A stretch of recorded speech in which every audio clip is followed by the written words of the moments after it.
ఎవరు పేర్లు చెప్పలేదు.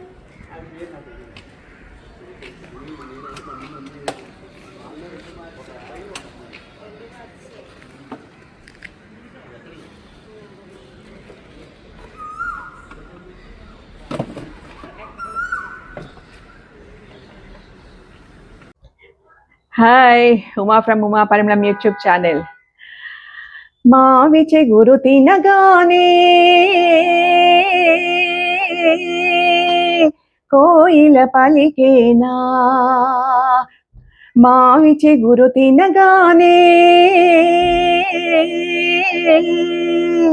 కోయిల పలికేనా కోయిల గొంతు వినగానే మావిచె గురు తొడిగేనా కోయిల గొంతు వినగానే మావిచె గురు తొడిగేనా ఏమో ఏమనునో గాని ఆమని ఈవని మావిచె గురు తినగానే కోయిల పలికేనా కోయిల పలికేనా. ఇదొక పెద్ద ప్రశ్న. ముందు కోయిల కూస్తుందా లేకపోతే ముందు మావి చిగురు తిని కోయిల పాడుతుందా, కోయిలను చూడగానే మావి చిగురు తొడుగుతుందా? దీని మీద మాస్టారు చంద్రశేఖర్ మాస్టారు ఒక అద్భుతమైన పాటని రాశారు. స్వీయ రచన, ఆయనే కంపోజ్ చేశారు. అదొక్కసారి ఆయన్ని తలుచుకుంటూ ఒక్కసారి మనం ఆయన తలుచుకుందాం. ఎలమావి తోటల్లో ఓ కోయిలమ్మా సిగ్గెందుకే నీకో గళమేతనమ్మా ఎలమావి తోటల్లో ఓ కోయిలమ్మా సిగ్గెందుకే నీకో గళమేతనమ్మా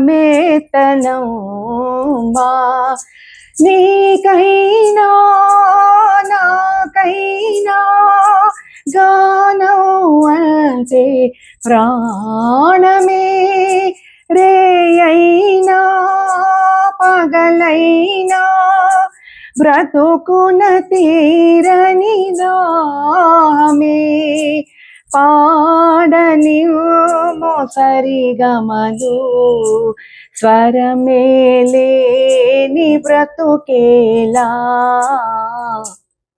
పలికింది నాలో ఒక వేణుగీతి శృతవేదమై సంగీతమై శృతవేదమై సంగీతమై నా గుండెలో పలికింది నాలో ఒక వేణుగీతి. మావి కొమ్మల నడుమా నీకు నిరాగం జగతికే వెలుగిచ్చే కర్పూర దీపం స్వరములపై నిమి గడలే నీ గళమును మధురం చేసిన కలువలపై తుమ్మెదలే నీ పాటకు తంబుర మీటినా అమృత వేణువు నీ గొంతు ఆస్వాదించుటి నా వంతు పలికింది నాలో ఒక వేణుగీతి శృతవేదమై సంగీతమై శృతవేదమై సంగీతమై నా గుండెలో ఓ పలికింది నాలో